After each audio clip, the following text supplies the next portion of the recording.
In part one, we have seen how a really crude fake by someone who knew nothing about drawing has been welcomed by the experts as an addition to Rembrandt's oeuvre. With this second part, we will see the opposite happening.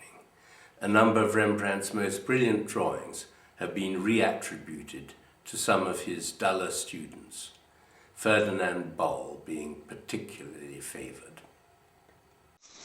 This drawing of Hagar and the angel is one of Rembrandt's most virtuoso performances.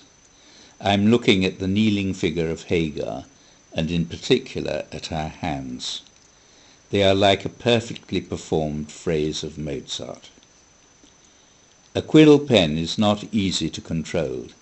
If the user hesitates for a moment, the paper will absorb more ink and make a blot. Rembrandt is observing two symmetrical hands seen from different points of view, and then seemingly drawing each individual finger with the same continuous movement as if he was writing. What is happening here is way beyond a perfect manuscript, where one is shaping letters that have been performed many thousands of times before. It is much more complicated, but achieved apparently without effort. Each finger is perfectly shaped to take its place in a hand and in a pose that expresses surprise. It is a miracle of expressive drawing. No one, not even Rembrandt, has ever drawn with this precision before. It is breathtaking. It is typical of Rembrandt's insofar as he as often attempts to draw hands like this, but I cannot find its equal anywhere else in his or anyone else's work. The Annunciation is possibly drawn from the same two models. The Virgin's hand is very similar to Hagar's, but less virtuoso. The subject is impressively different to the standard representation and much more human. In this drawing of Ruth and Boaz, we see a similar hand, but though it's obviously drawn from the same pair of models in a similar poses, it is comparatively clumsy. Rembrandt had to spend more ink on it because it did not come right first time. The figure of Hagar came right first time. The sense of volume one feels in her head and upper body is beautiful. She leans away from the angel in fright or surprise. The profile of her head and neck she presents to us is conveyed with a summary line, also typical of Rembrandt. The precise amount of nose we see tells us how she turns towards the angel. Her skirts again exquisitely in touch with the quality of folds of the cloth.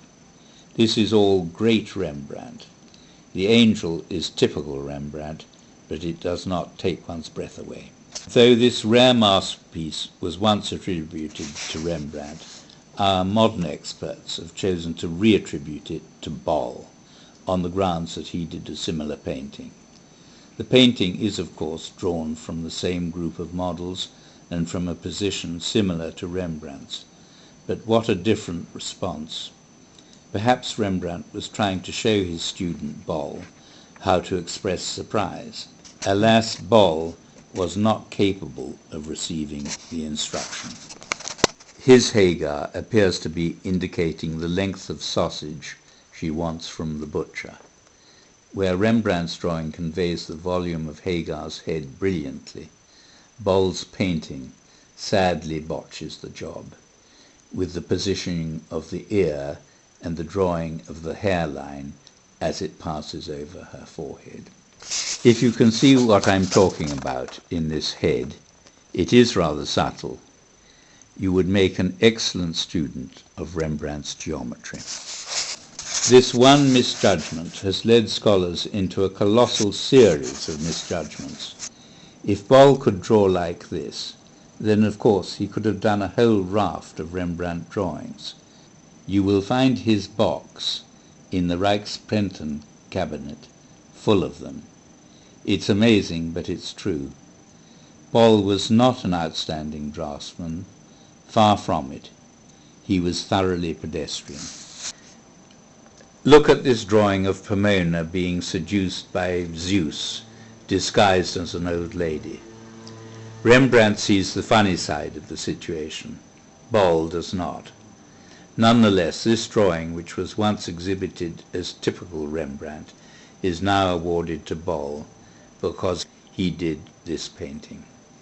Looking at this evidence for the first time, one might be tempted to interpret it as a deliberate attempt to vandalize Rembrandt's work.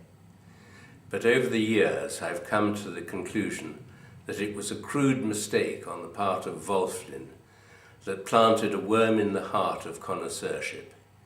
After nearly 100 years, that worm has not been exorcised, and modern criticism has led to the perversion of art, art education, and practice. See also my filmlet on Sir Nicholas Sirota at the Tate.